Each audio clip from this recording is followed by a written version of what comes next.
এবার কলকাতায় কলেরার সংক্রমণ। কলেরা আক্রান্ত হয়ে পিয়ারলেস হাসপাতালে ভর্তি 4 বছরের এক শিশুকন্যা। 2রা অগস্ট থেকে বেহালা পর্ণশ্রীর বাসিন্দা এই শিশুকন্যা ভর্তি পিয়ারলেস হাসপাতালে।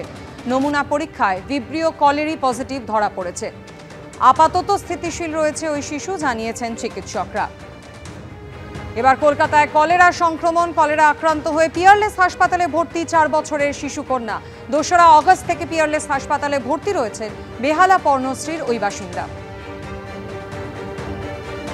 হাসপাতাল সূত্রে যে খবর পাওয়া যাচ্ছে, নমুনা পরীক্ষায় ভিব্রিও কলেরি পজিটিভ ধরা পড়ে তার। আপাতত স্থিতিশীল রয়েছে ওই শিশুকন্যা, জানিয়েছেন চিকিৎসকরা।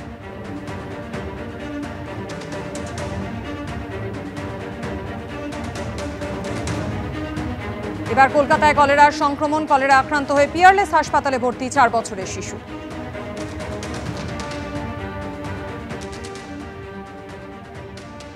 4 বছরের মেয়েটি আমার কাছে যখন আসে, 2 দিন ধরে হাই গ্রেড ফিভার এবং তার সাথে খুব লুজ ওয়াটারি স্টুল একদম হচ্ছিল, মানে যেটাকে আমরা বলি সেই চাল ধোয়া জলের মতো ওয়াটারি, খুব ওয়াটারি হচ্ছিল। তার সাথে পেন অ্যাবডোমেন, ভমিটিং।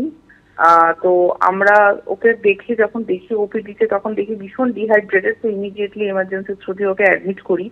তো তারপরে ওর অ্যাগ্রেসিভলি আমরা ডিহাইড্রেশনটা কারেক্ট করার পর একটু বেটার হয় এবং আমরা তখন স্টুল টেস্ট পাঠাই।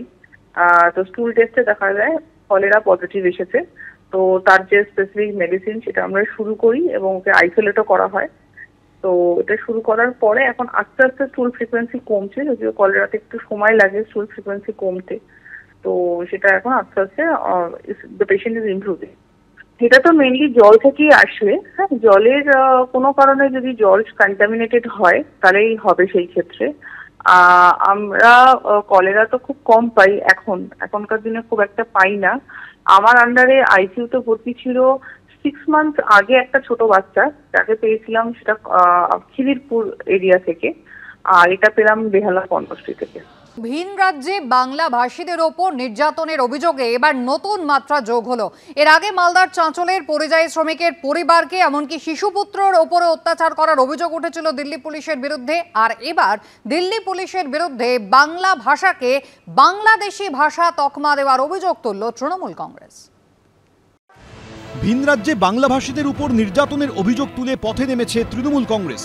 মমতা বন্দ্যোপাধ্যায়ের নির্দেশে রাজ্য জুড়ে ভাষা আন্দোলন কর্মসূচি পালন করছে এরাজ্যের শাসক দল। এই আবহেই দিল্লি পুলিশের একটি চিঠিকে হাতিয়ার করে সরাসরি কেন্দ্রীয় স্বরাষ্ট্রমন্ত্রী অমিত শাহকে নিশানা করেছে তৃণমূল। তাদের দাবি, দিল্লির লোধি কলোনি থানা থেকে বঙ্গভবনে এই চিঠি পাঠানো হয়েছে, যেখানে বাংলা ভাষাকে বাংলাদেশি ভাষা বলে উল্লেখ করা হয়েছে। এক্স হ্যান্ডেলে তৃণমূলের তরফে পোস্ট করা চিঠিতে দেখা যাচ্ছে, দিল্লির লোধি কলোনি থানার পুলিশ লিখেছে, বাংলাদেশি সন্দেহে 8 জনকে গ্রেফতার করা হয়েছে, যাদের পরিচয়পত্র সহ বেশ কিছু নথি বাংলাদেশি ভাষায় লেখা।